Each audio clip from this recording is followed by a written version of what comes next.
اللہم صلی علی سیدنا محمد وعلی آل سیدنا محمد وبارک وسلم۔ Daily Islamic network YouTube channel پر آپ سب کو خوش آمدید۔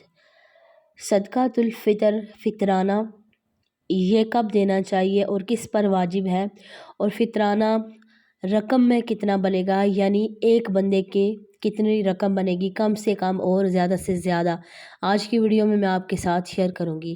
صدقہ فطر ہر اس انسان پر واجب ہے جو صاحب نصاب ہو، اور جو گھر کے تمام افراد ہیں ان کا جو گھر کا سربراہ ہوگا، اگر وہ صاحب نصاب ہے تو وہ تمام گھر والوں کی طرف سے صدقہ فطر ادا کرے۔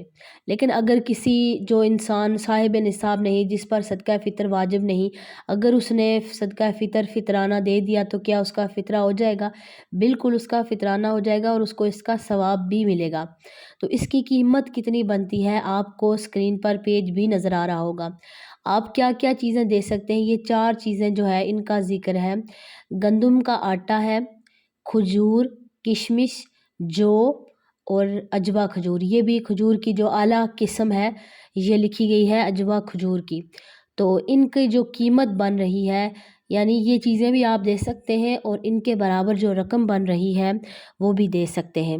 تو گندم کا آٹا اس کی قیمت بنے گی 340 روپے ایک بندے کا، کھجور کا 2400 روپے، کشمش کا 5600 روپے، اور جو کا 800 روپے۔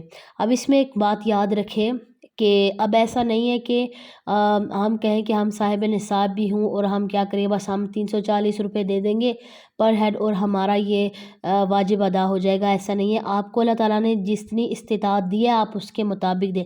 اگر اللہ تعالیٰ نے آپ کو عجوا کھجور کے برابر جو قیمت ہے اگر وہ دینے کی اللہ تعالیٰ نے آپ کو توفیق دی ہے تو آپ وہ دیں، یا کشمش کے برابر رقم دیں، یا کھجور کے برابر، یا جو کے برابر، یعنی جتنی آپ کی استطاعت ہے آپ اس کے مطابق دیں، کیونکہ اللہ تعالیٰ فرماتا ہے کہ جتنا زیادہ تم اللہ کی راہ میں دو گے اللہ تعالیٰ تمہارے لیے اتنے ہی تمہارے حق میں بہتر ہے، اللہ تعالیٰ تمہیں اتنا بہترین عطا کرے گا اس کا اجر۔ تو آپ کی جتنی بھی استطاعت ہو تو آپ اس کے مطابق فطرانہ ادا کریں۔ مجھے امید ہے کہ آج کی ویڈیو آپ کو سمجھ میں آ گئی ہوگی۔